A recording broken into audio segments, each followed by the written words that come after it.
Hello, my name is Zan. If you are a returning subscriber slash viewer, hello and welcome back. If you are a new subscriber slash viewer, hi, it's nice to meet you. If you're new, this is a good one for you to start on because I'm about to do a This Is Me video. I debated for a little bit whether or not I was going to do this because there's some stuff that I wanted to talk about that I haven't told family and some friends, and it's understandable why I haven't told family about some of this stuff. So if you are a family member that is watching this, surprise! I'm just gonna kind of talk and we'll see how it goes. I'm gonna start with some kind of general housekeeping stuff, just to kind of ease into it, and I've got a little list here so that I don't sort of lose where I'm at. Some of these were suggested slash requested by some of my friends. Some of these are things that I wanted to talk about, so I'm just gonna kind of go through the list and see where it takes us. I'm gonna start with favorite color. I do not have just one favorite color. I really like sandy tans, or really any earthy brown color. Very much love that. The color of like a sandy beach is just, it's perfect. But I also really like pale greens, and I really like silver a lot too. But I generally enjoy the rainbow. I'm not terribly fond of yellows and golds unless we're talking about Beauty and the Beast, in which case I love them. But I think out of all of the colors on the rainbow, that's probably the one that's kind of like on the bottom of my list. But anyway, favorite food, I'd have to say is probably my family's spaghetti sauce recipe. We have this spaghetti sauce, that recipe, that has been in the family for generations, and it's so good. It is just the epitome of perfectness. But I really like that. I especially like my dad's version of it, I think because I grew up with that. But that is absolutely not to say that the rest of my family that makes it, that theirs isn't good, because theirs is really good. I think I'm just used to my dad's particular spin on it. Favorite song slash favorite music genre. I don't have just one favorite song. I have many that I like very much. I've really liked Fireflies by Owl City for a really long time. That one has really special memories tied to it for me.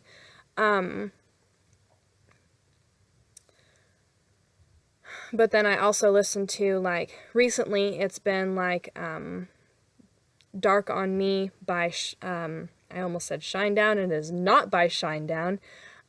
It is by Starset. Dark on Me by Starset. And so I've been listening to that one a lot lately too.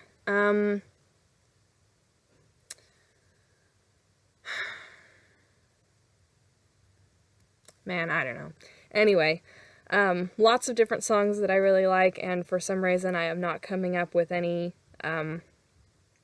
names right now because they've all gone poof out of my brain. Favorite music genre, however, again, I don't just have one favorite. I listen to a lot of different kinds of music. I think one that's kind of on the top of my list is death metal. Anything death metal and any of the subgenres of death metal I really like. I especially like melodic death metal. Blackened death metal is okay. I mean, it's death metal, so I'm still going to listen to it. But melodic death metal and true death metal, I think, are kind of sort of on the top of my list there. But I also like a lot of other kinds of metal, too. But besides death metal, I listen to sort of some new age stuff too. Like I listen to a lot of sort of Celtic new age. I listen to a lot of Enya too.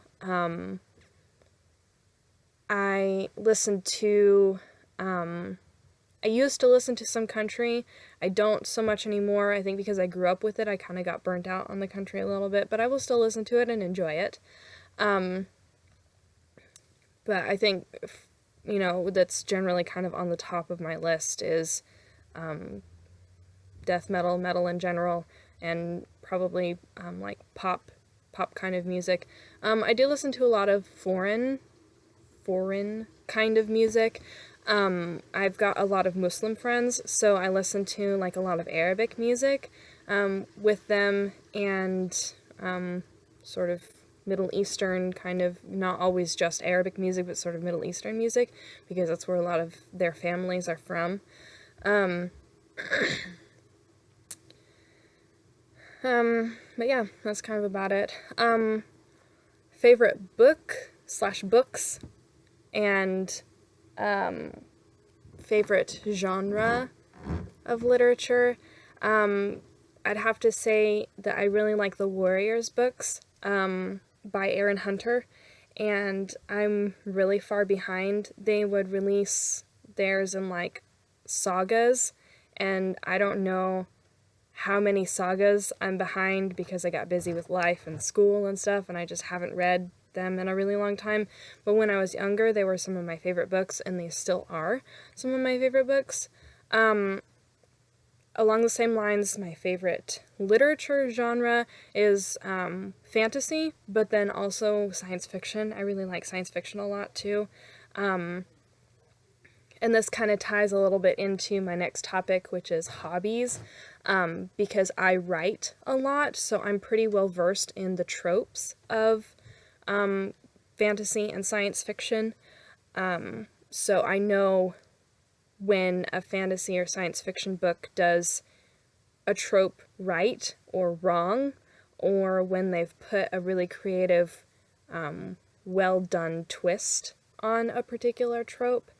So I think that's kind of my draw to that, is I know more about that genre than I do any other genre.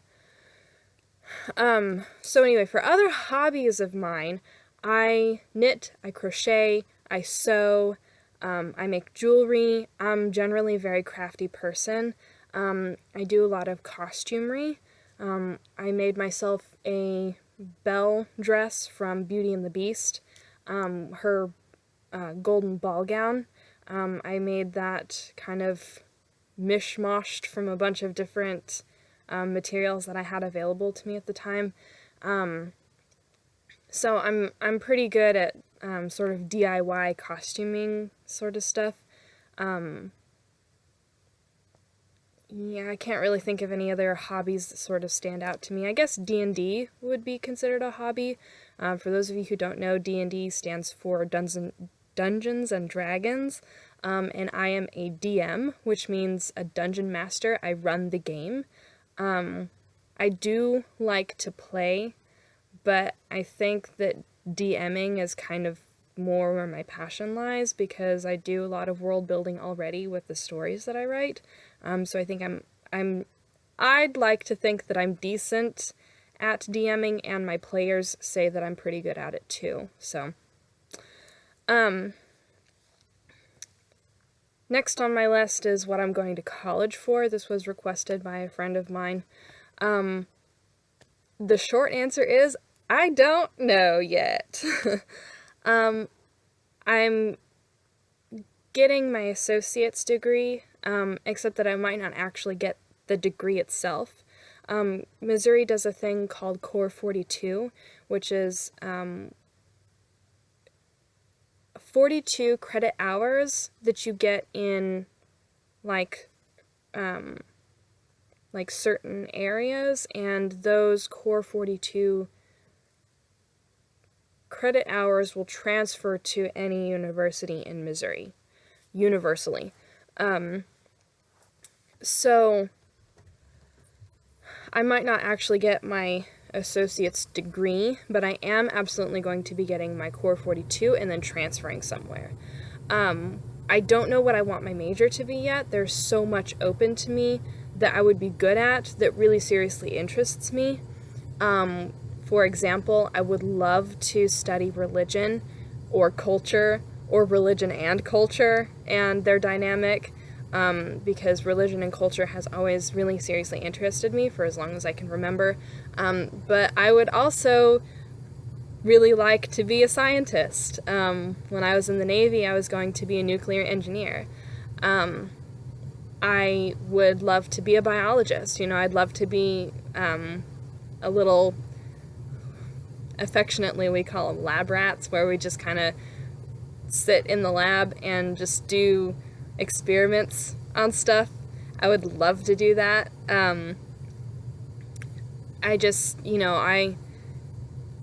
There's so much open to me that I would really love to do.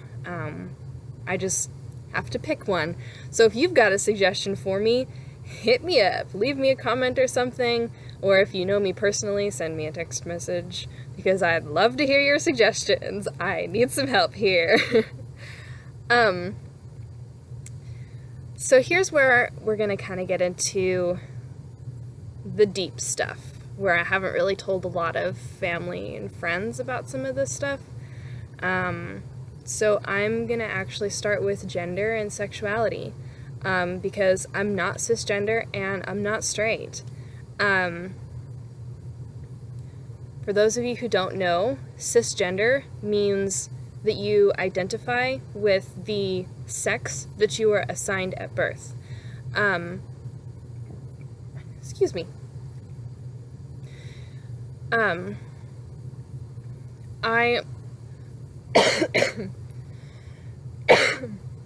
been talking too much and haven't been drinking enough. Anyway, I'm not cisgender. I am tri-gender. So what that means is I identify with actually 3 different genders. And those genders are static. They don't change on a daily basis. They don't go anywhere. My gender presentation will sometimes change depending on if I, want to say, that I want to present more masculine one day, or more feminine one day, or more neutral one day. But those genders that I identify with, a feminine gender, a masculine gender, and a neutral gender, those don't change. They're always there. They're always present. That does not mean that I am a different person when I present more masculine versus presenting more feminine, though. I'm the same person. I'm just wearing different clothes, There's nothing that changes about me besides what clothes I'm wearing.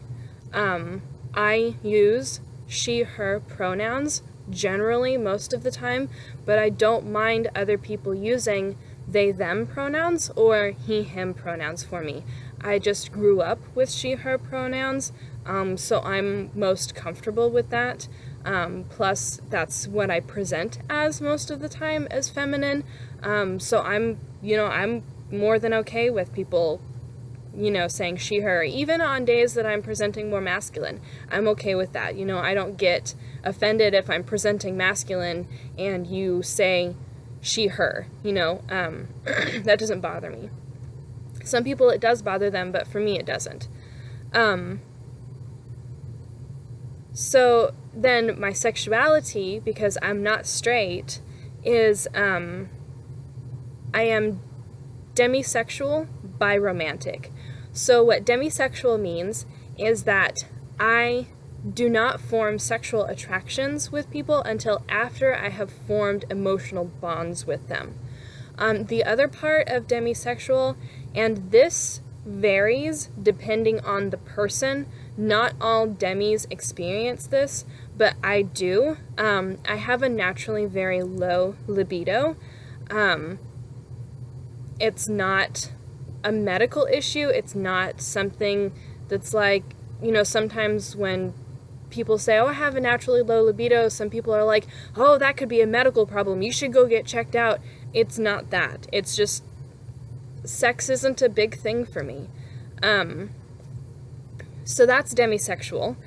Biromantic means that I form romantic feelings for either masculine genders or feminine genders. I have never really truly formed like romantic feelings for sort of ambiguous genders. But I think if it really came down to it, for me, it would kind of depend on the person to person. But I identify with biromantic because that's kind of generally, that's kind of generally what I've found in my life. It's the best term that I have to explain the way that I feel right now, which is okay. Maybe that'll change later on down the road, but I'm content with it right now. I am in a straight relationship. My boyfriend is cisgender, and he is heterosexual, but that doesn't mean that I have to be, and that's not how I identify with, even though we're in a straight relationship. And he is 100% okay with and open and supportive of me and my identity and, all of that stuff. So it's not a problem between us. So yeah, that's that. Then now I'm going to go into religion. This is the one that I'm most nervous about with my family finding out. Because this is a really complicated one for me, actually. I am henotheistic. So what that means is I believe in the existence of all deities or worshipable entities. I believe that they exist. I believe that they have, incredible, immense power because they are deities. However, henotheistic means that even though I believe in all of the existence of these gods, only one of them is worthy of my personal worship. And that one is the Christian God. The Godhead 3-in-1, Father, Son, Spirit, whatever you want to call him. Personally, my favorite name for the Christian God is I Am. That one has a lot of really fond memories for me. So anyway, I do worship the Christian God. I believe that there is a distinct difference in worshiping and having a relationship with, though. I only worship God. He is the only one that has my worship. But that doesn't mean that I can't have sort of relationships with other entities. And particularly for me, it's one other entity. I don't really have a relationship with a whole bunch of them. But I sort of equate it to, like, I have a bunch of friends in the real world, but I don't worship any of those friends, but I still have a relationship with them. It's kind of the same way. So I've got friends.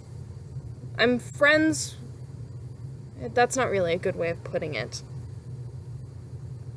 I have a relationship with some of these other entities, but I don't worship them.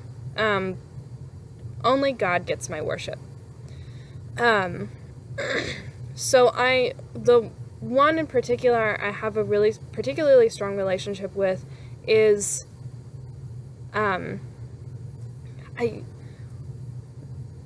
she has only told me to call her Mama Luna. I don't know if she belongs to a pantheon or anything like that, but I talk with her. Just generally, it's like chit-chat stuff. It's not even like anything like religiously significant or anything like that. It's just chit-chat stuff. But anyway, yeah, so I only worship God, but I do have a relationship with this other goddess. And that sort of kind of rolls into the last thing on my list, which is magic. Because I do practice magic. I do, some people call it witchcraft. I don't usually like to use the term witchcraft because historically that has had a very negative connotation with it, so I will only usually refer to it as witchcraft within my magic communities. But I don't believe that magic is a bad thing. I believe that it's a tool, and how you use it determines whether it's negative or positive. So, like, for example, I can use a hammer to build myself a bench, but I can also use that hammer to hurt somebody. It's not the hammer that's inherently evil, it's how I use it. So it's the same principle for my magic. It's how I use my magic. And I only ever do benevolent things with my magic. I do a lot of health and wellness magic. In our magical community, we call it guardianship magic, which is like shields, protective wards, health and wellness kind of magic. Those are all considered like guardianship magic, and that's kind of my niche, is I do that. I do some other kinds of magic, like I do kitchen magic sometimes, which is you take your recipes in your kitchen and you just turn them into spells. So I do a lot of, and actually there's a lot of intersectionality between these two, because I do a lot of my health and wellness spells based on the kinds of foods that I eat and infusing like healthy energy into those things. Maybe I'll do sort of some other videos about magic, because magic in itself is a really complex and broad subject to talk about. But anyway, yeah. So I'm gonna kind of leave that there, and I'll probably end up talking about magic by itself in another video. If you guys have questions about any of this stuff, especially family members that may be watching this that may be, a little confused about something that I've talked about, please feel free to text me if you have my number, or leave me a comment if you don't. I'm absolutely open to questions. Of course, I say this in all of my descriptions of my videos, just, be respectful in the way you word things, but there's nothing wrong with asking questions. So anyway, thank you for sticking with me until the end. I hope that this has kind of shed a little bit of light on who I am, who I, really am. So yeah, thank you guys for watching. And I will see you guys in the next video.